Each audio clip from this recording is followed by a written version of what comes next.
Actually actually मेरा जो बेटा है वो अब कितना बड़ा हो चुका है, तो हम्म। उससे रिलेटेड तो कोई क्वेश्चंस मेरे जहन में अब आ नहीं रहे हैं। हाँ, ये अलग बात है कि आप जो बातें आज कर रही थी, तो thinking back to when he was growing up, जो छोटा बेबी था, उसके बाद जैसे जैसे उसकी डेवलपमेंट होना शुरू हुई, तो काफी चीजें मुझे याद आती हैं कि जिससे मुझे they should have been indicators for me के बाद में लेटर ऑन उसको रिसेप्टिव लैंग्वेज उसकी डेवलप नहीं हो रही थी।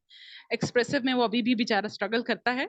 तो लेकिन even as a small child receptive language उसका जो डेवलप नहीं हो रही थी, उसके काफी ज्यादा इंडिकेशंस मिल रहे थे, जो कि since he was my first, और इतनी अंडरस्टैंडिंग अबाउट डेवलपमेंट डिलेज वैसे भी नहीं थी, तो I could not catch on to that.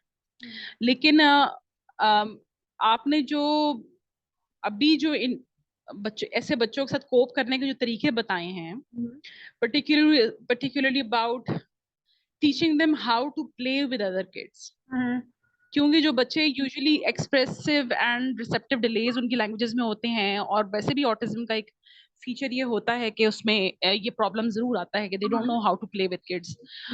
My son even now does not know how to play with kids. काफी इम्प्रूवमेंट आई है जब उसका छोटा भाई जब से बड़ा हुआ है, तो उसके साथ वो खेलता है।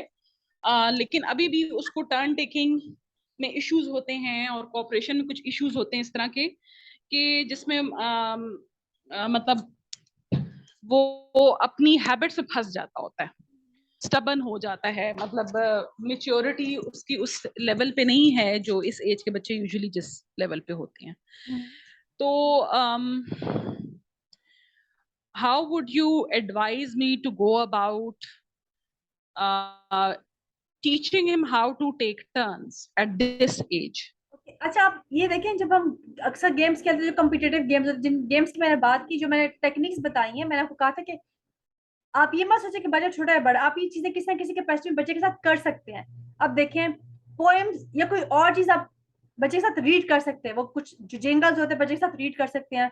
I mean, you can do still those thing with a child. Story भी आप रीडिंग स्टिल बच्चे के साथ कर सकते हैं। इट्स नॉट कि नहीं आप कर सकते, ये सब चीजें कर सकते हैं। फिर जो स्विमिंग जिस किस्म की गेम है, तो उसमें आप पहले एक ने बारी करी, फिर दूसरे ने बारी करी। रनिंग पहले एक ने बारी की, फिर दूसरे ने बारी की।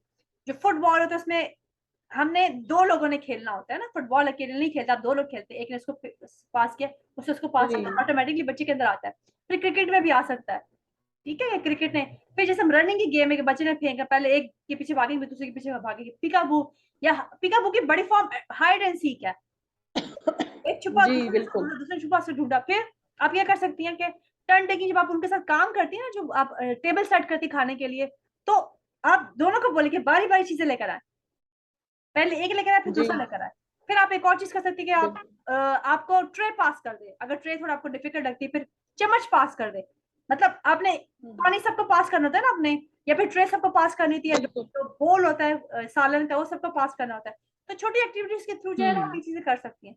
तो बच्चे जो वो बेशक अडल्ट भी होगी, लेकिन टेक्निक थोड़ी एडवांस हो जाएगी, लेकिन एक्टिविटीज मोर और लेस, या चीज मोर और लेस वही रहती है, ठीक है।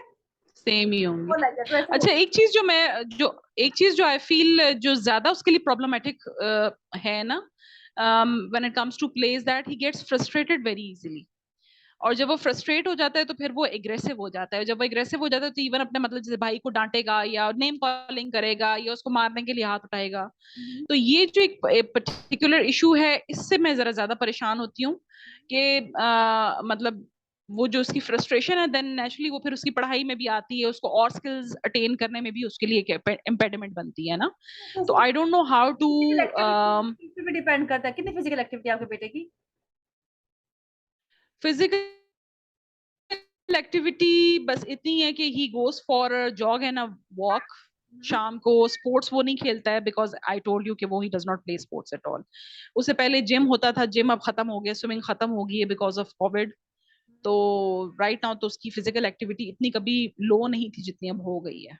फ्रस्ट्रेशन वहां से निकल रही है, क्योंकि देखिए इसमें इनमें बहुत ज्यादा एनर्जी होती है, और it's not just physical energy, it's mental energy as well. तो फिर हमें इस एनर्जी को डाइवर्ट करना होता है, हम्म। ताकि उसका पॉजिटिव आउटलेट निकले। तो हम्म। पॉजिटिव आउटलेट, देखिए ठीक। लड़के तो वैसे भी थोड़े स्पोर्टी होते हैं, थोड़े एग्रेसिव होते हैं, और फिर जब प्यूबर्टी की एज आती है, तो फिर और हाँ। गुस्सा होते हैं। तो हम इसमें यही कोशिश करते हैं वो जितनी ज्यादा कर सके, बिल्कुल। फिजिकल उनकी एक्टिविटी हो सके। अगर नहीं तो अगर आपको अवेलेबल है कराटे को स्टार्ट करवा दें, किक बॉक्सिंग स्टार्ट करवा दें, अगर आपको ये अवेलेबल है, क्योंकि इंडोर है और आप घर में भी उसके साथ कर सकते हैं ये चीजें।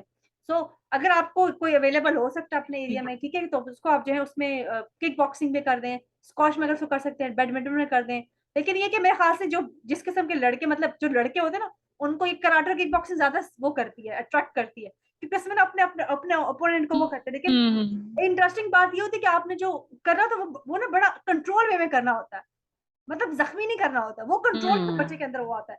तो ये बड़ी पॉजिटिव एक्टिविटी होती है बच्चों के लिए। और हमारे साथ हमारे टीचर हैं सब, वो बहुत बच्चों पे मेहनत करते हैं और सब बच्चे उनके साथ बहुत खुश होते हैं। आई मीन वो उन्होंने कोई स्ट्रेच करना हो, बच्चे बड़े शौक से स्ट्रेच करते हैं, वो फ्रंट जंप है, बैक जंप है, ये भागना वो भागना, बच्चे बहुत खुशी से कर रहे होते हैं। और रीजन यही होती है कि कोई अगर आपको अवेलेबल होता है, कोई यंग सा कोई लड़का आपको अगर अवेलेबल होता है, तो उसको कहें कि इनको कराटे वगैरह सिखा दें, ताकि वो थोड़ा एक एज मेट भी हो जाएगा, सोशलाइजेशन भी से इंप्रूव होगी और उनकी सारी फ्रस्ट्रेशन भी वहां पे निकल जाएगा। जी डॉक्टर सलमान, कोई आपको क्वेश्चन है? आई होप आपको आइडिया हो गया होगा। लेकिन ये कि चीजें अब देखिए मोर और लेस वो होती जा रही है, थोड़ा उसको अपने एडवांस कर देना है कि पिकअप बुक आपने हाइड एंड सीक कर दिया है सारा इससे, ठीक है। जी doctor Salman, do you have any question?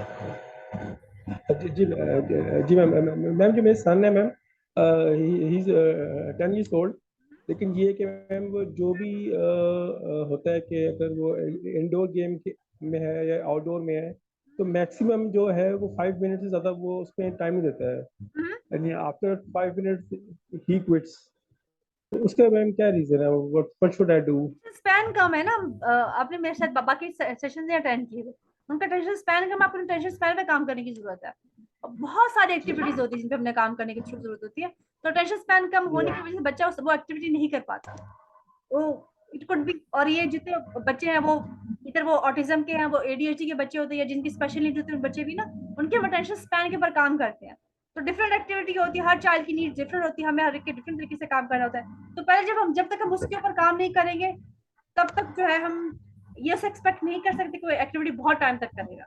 तो वो राइटिंग भी हो सकती है, कलरिंग भी हो सकती है, तो ये सब चीजें में टेंशन का स्पैन कम होता है, तो फिर इफेक्ट करता है, उनकी लर्निंग को इफेक्ट करता है ये चीजें। नहीं मैम, स्पेशली गेम्स हैं, इंडोर गेम्स हैं, आउटडोर गेम्स हैं, उसमें आई ट्राइड माय बेस्ट कि इसको मैं लेकिन मैक्सिमम 8 to 10 मिनट्स के बाद ही क्विट्स।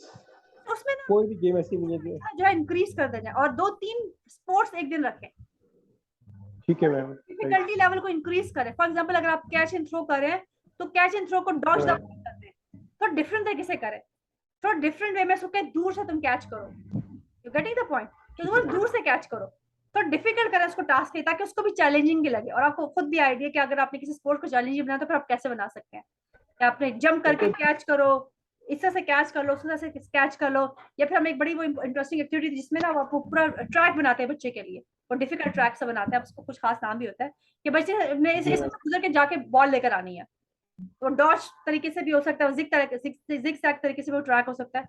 तो जस्ट उसकी जो फिजिकल एक्टिविटी उसको थोड़ा उसके लिए इंटरेस्टिंग उस तरह से आप कर सकते हैं, और थोड़ा डिफिकल्ट भी आप उसको इस तरह से कर सकते हैं। Madam I can reinforce him कि मैं कुछ रिवॉर्ड दूं उसको, ताकि उससे वो एज ए रीइंफोर्सर टाइम थोड़ा इंक्रीज हो जाए। समटाइम बच्चों पे काम कर, समटाइम रिवॉर्ड काम नहीं करता, बात भी ये होती है ना, अब हर रोज बच्चा हर रोज उसने वो चीज नहीं खानी होती। सो जो आप उसको ना आप ये करें कि आप उसके लिए टास्क को चैलेंजिंग करें, ठीक है मैम, मोटिवेट करें चैलेंजिंग टास्क करने के लिए। लड़के बहुत जल्दी चैलेंजिंग चीज से मोटिवेट होते हैं, तो उसको मोटिवेट करें, जब आप खुद भी साथ कर रहे हैं, वो भी कर रहा होगा साथ, एक और 2 बच्चे भी करें, भाई अगर इनको कोई है तो वो भी साथ करें, तो बच्चा करेगा उस चीज को। Thank you ma'am, very good, thank you so much, thank you so much for coming. जी doctor Shubham, thank you so much for coming. Okay, see you in the next session. Okay, thank you. Allah Hafiz. Allah Hafiz. Thank you. Allah Hafiz.